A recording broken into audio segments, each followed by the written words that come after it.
Meu nome é Osias, eu sou pastor e terapeuta familiar. Trabalho há 28 anos. Por que fazemos assim?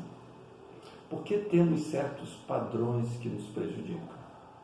Nos aborrecemos, mentimos, não queremos conversar, nos escondemos. E toda vez que a gente percebe algum padrão que prejudica o nosso relacionamento, a primeira coisa que a gente quer fazer é realizar mudanças. O problema é que a gente não sabe como mudar.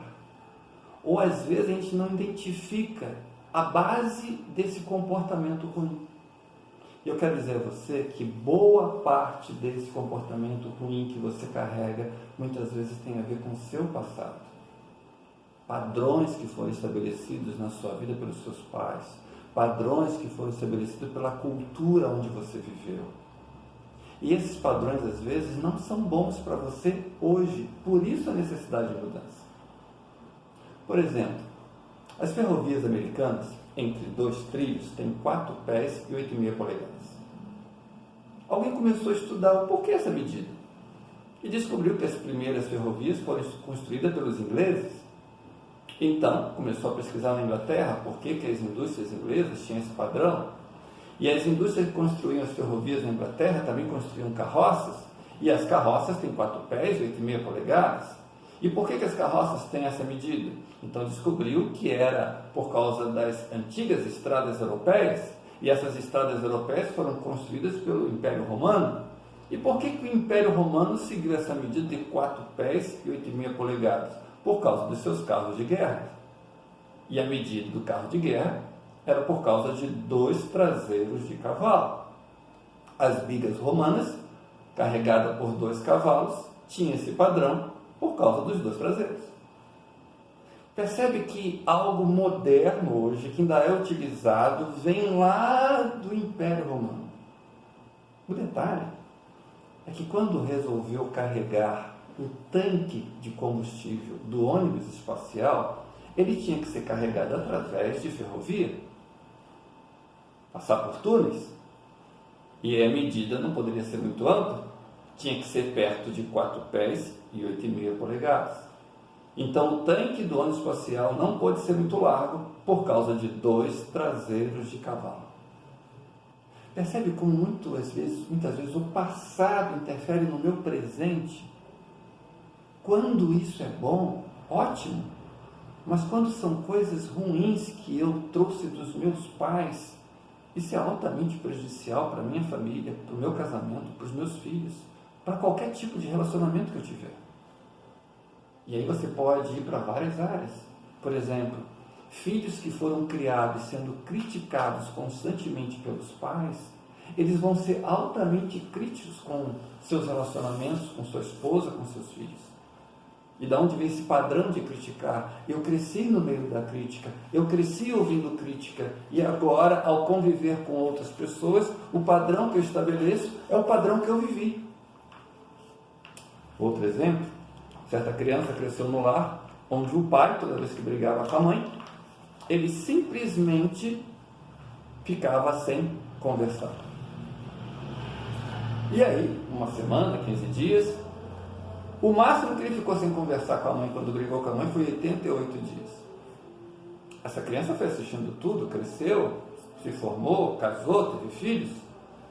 E ao discutir com a esposa, com a sua nova família, ele também, ao discutir, ficava sem falar com a esposa uma semana, 15 dias. Da onde veio esse padrão? Lá dos seus pais. Então, toda vez que você tiver um padrão, analise. É positivo? Colabora para a minha felicidade? Colabora no meu trabalho? Colabora na minha família? Continua. Mas se esse padrão é negativo, está prejudicando o seu relacionamento no trabalho, no seu casamento, com seus filhos, no ambiente familiar, então você precisa fazer mudança. E a primeira coisa para fazer mudança é reconhecer o erro, identificar qual é o problema. E aí eu vou conseguir realmente fazer as mudanças necessárias. Por exemplo, Mendel, pai da genética, o primeiro experimento dele foi pegar ervilha verde e ervilha amarela e fazer um cruzamento. Nenhuma nasceu azul, vermelha, roxa. Ou nascia verde ou nascia amarela. Por quê? Porque o fruto não cai longe do pé, filhinho de peixe, peixinho é. O livro que eu escrevi é justamente falando sobre isso, a influência dos pais no casamento dos filhos. Porque nós trazemos essa bagagem dos nossos pais. E isso é como se fosse um padrão para a nossa vida, porque o ser humano segue modelos. E o modelo que a gente tem de lar é aquele que nós vivemos na nossa infância, na casa dos nossos pais. O detalhe é que quando eu caso, a minha esposa traz um modelo diferente. É como se cada um trouxesse a sua bagagem, a sua malinha. Só que ao casar, eu tenho que unir as malas. É como diz lá Gênesis 2:24, tornem-se os dois uma só carne. Então eu tenho que pegar duas malas e transformar numa só. Só que as duas malas não cabem naquela uma. Eu tenho que tirar coisas. Eu tenho que deixar coisas. Para que agora eu possa ter essa malinha entre eu e a minha esposa. A pergunta é, quem vai deixar? Quem vai mudar? Outro dia eu conversava com minha esposa e disse assim, olha, eu vou botar tudo que é meu e ele deixa o que é dele. A gente sabe que não funciona assim. Para terminar, eu quero dizer a você um grande segredo. Casamentos que dão certo são casais que conseguem chegar num acordo. Eles conseguem cada um tirar um pouco do que tem na sua mala e botar juntos numa mala só. Casamento que dá certo são casais que conseguem chegar num acordo. Eles conseguem fazer mudanças. Eles não se prendem ao passado. Eles conseguem formar a sua nova família com novas regras, com novos princípios que são bons para eles. Nem sempre as regras dos meus pais é bom para a minha vida familiar. Porque eu não casei com a minha mãe e eu não sou meu pai. Eu casei com a minha esposa.